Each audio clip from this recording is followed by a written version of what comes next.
Hello guys, welcome to another episode of Microscope. Today I've got an Acura MDX, it's a 2011. Now ordinarily when I'm filming and solving a problem in the passenger cabin, I usually have my camera sitting just outside of the vehicle and overlooking into the window with the windows down. In today's problem though, the issue is the window, okay? The windows don't go down, they don't go up, they just stuck, all the four windows, okay? Now the switch doesn't work, all right? Now the other thing is, the side mirrors don't work either.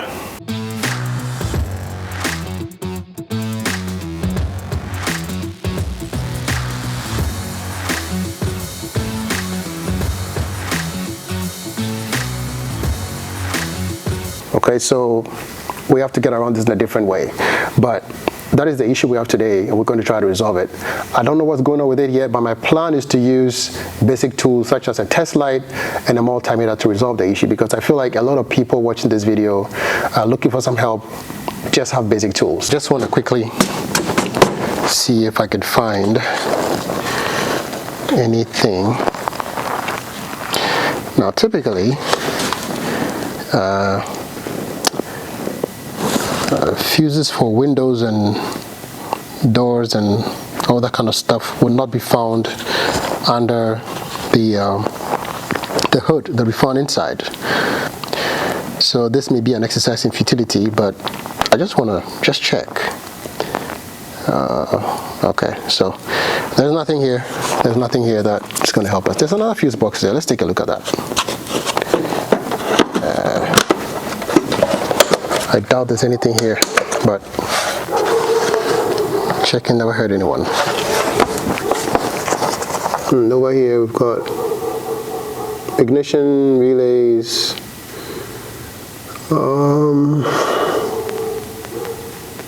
ADS, audio, battery sensor, horn, all-wheel drive. There isn't anything here that we are interested in. Okay, there isn't anything that we're interested in, so it's got to be on the inside.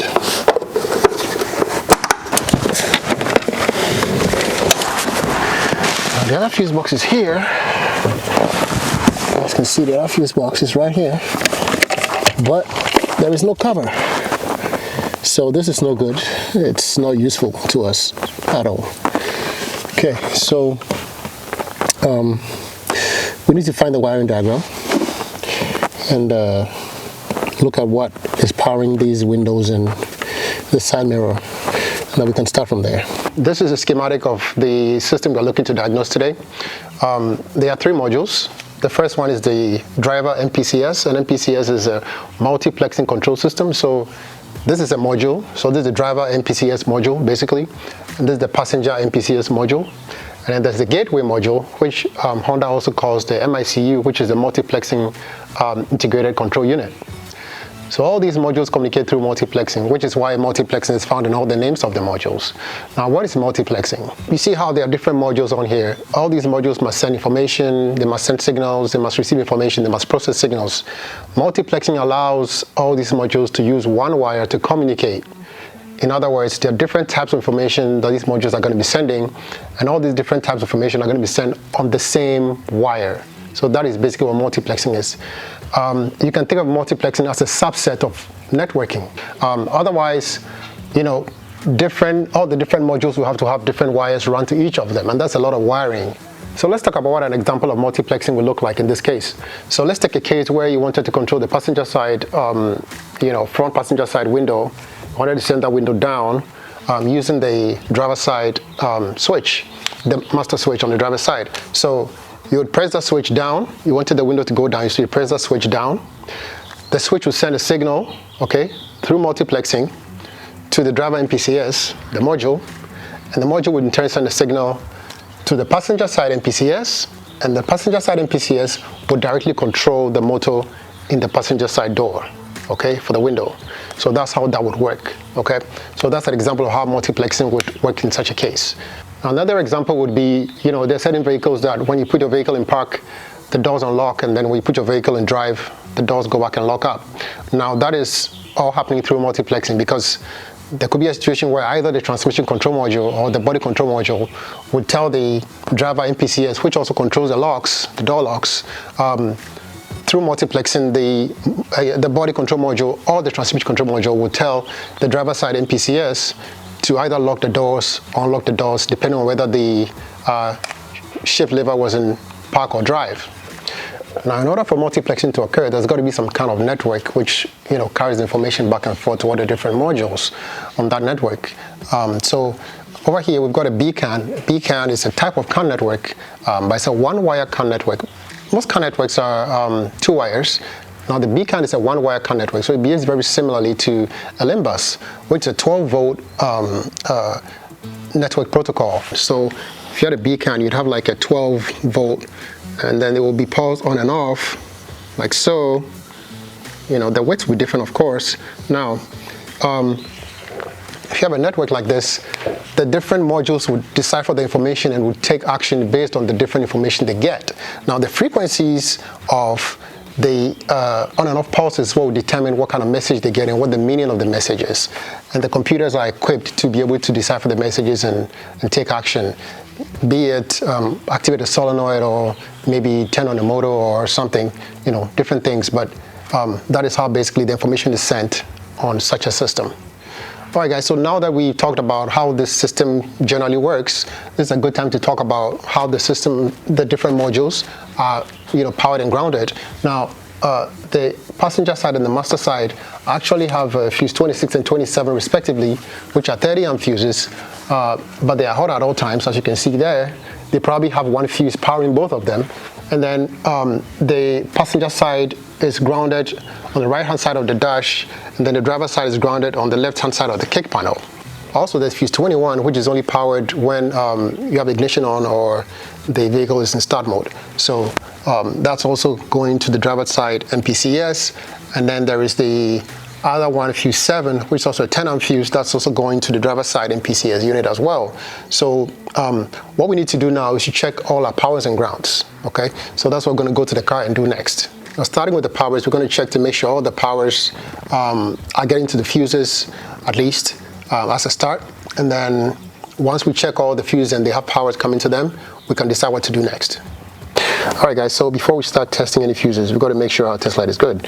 So what I've done here is I've got a wire coming from the battery, so power, and I've got the test light on part of the chassis. So that's a ground. I've got a ground here, and I've got power here. If I touch these two, the test light should come on. Now, confirming two things. First of all, the test light works, and then second of all, I've got a good ground, because I need a good ground to start checking the fuses. Okay, so let's see that.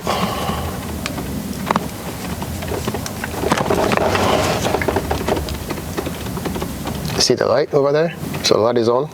So I can confirm the test light works. Don't want to probe it too hard because I don't want to damage my tool here.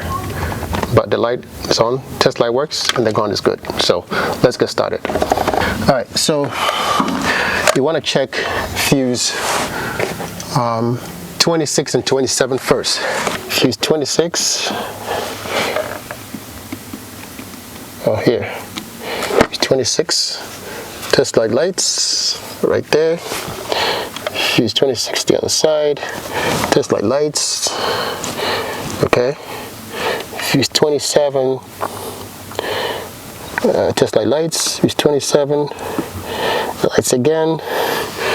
Okay. Now we need to find fuse 21. Fuse 21 only comes on in ignition, so we need to turn the ignition on. So now, before I turn on ignition, I want to check fuse 21. Fuse 21 is what is the amperage of that? 7.5 amps.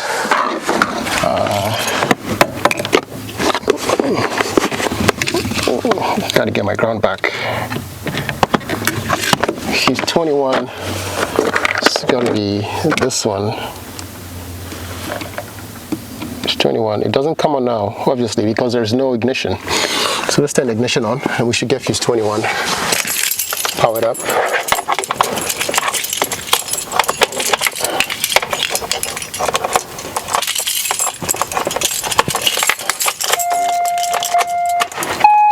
Okay, fuse 21 should work now. Fuse 21. can see it's powered up now. You guys see it? It's powered up now, fuse 21. Right there. Okay. We'll do it this way to see if you guys can see it better. Fuse 21. Right there. Fuse 21 again. Okay. Fuse 21 is good. And then fuse 7 is a 10 amp fuse. So we need to find fuse 7. 1, 2, 3, 4. 1, 2, 3, 4, 5, 6, 7. It's a 10 amp fuse. So hot at all times. 7 is hot.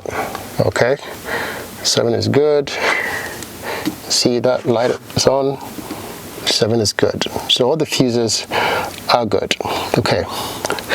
Now, since all the fuses are good, we need to go after something else. Alright guys, so it looks like our problem is not coming from here. So we need to look elsewhere. Now there's a wiring harness that goes from here and into the door. Okay. I want to show you something.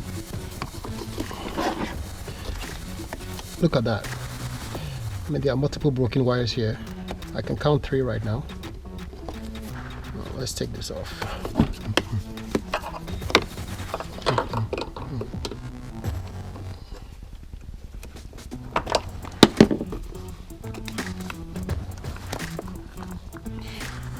As you can see, there are multiple broken wires here.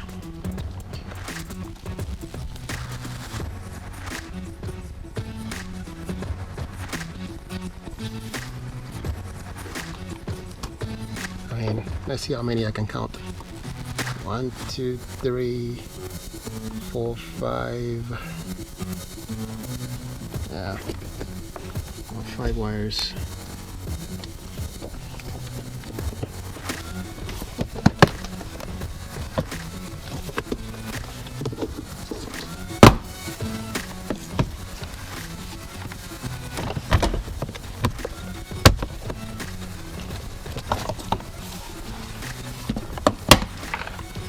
Got to take all these trims off.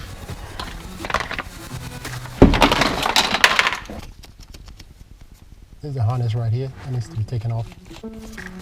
The problem harness. It's got 2 connectors right there and right next to it. So let me take that off.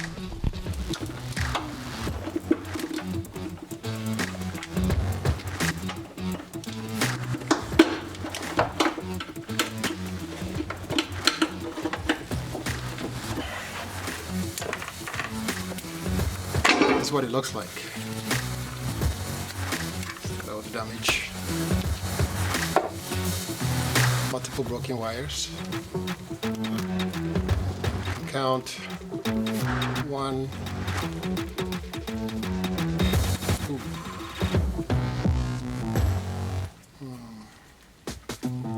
Yeah, 1.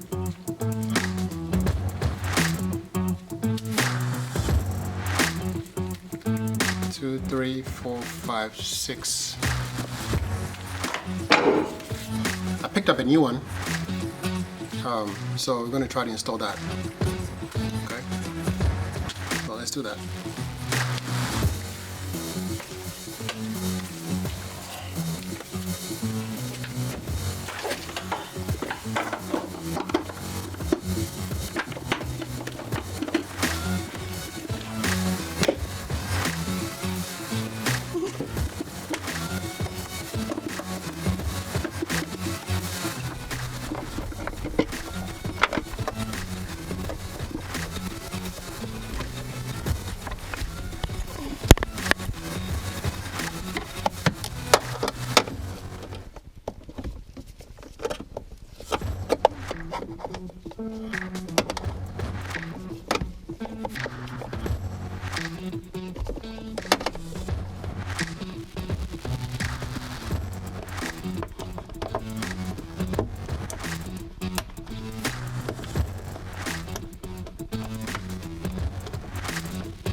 Works now.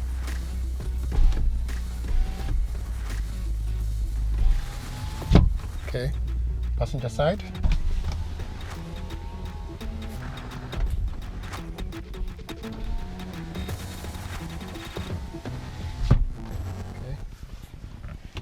rear window.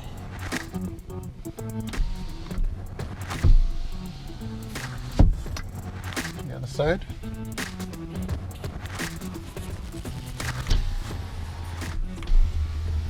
And the one thing that wasn't working was also the side mirrors. So left works now, side mirrors. See, getting controlled now, side mirrors. And the other side.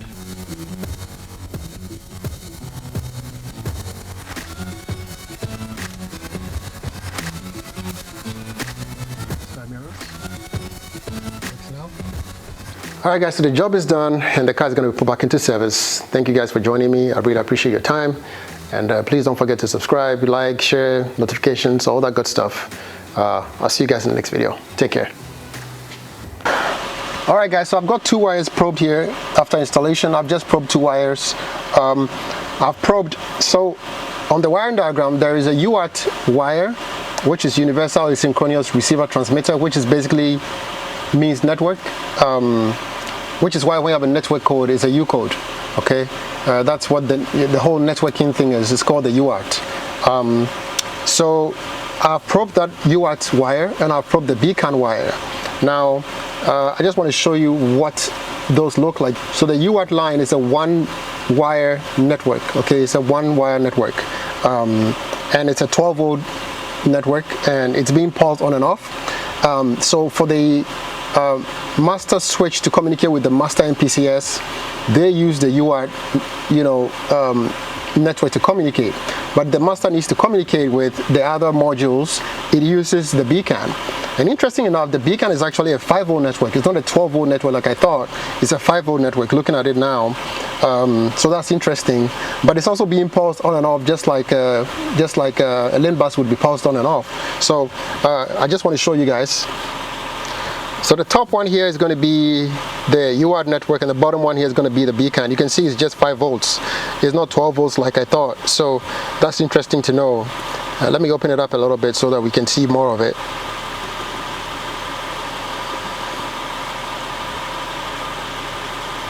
Okay.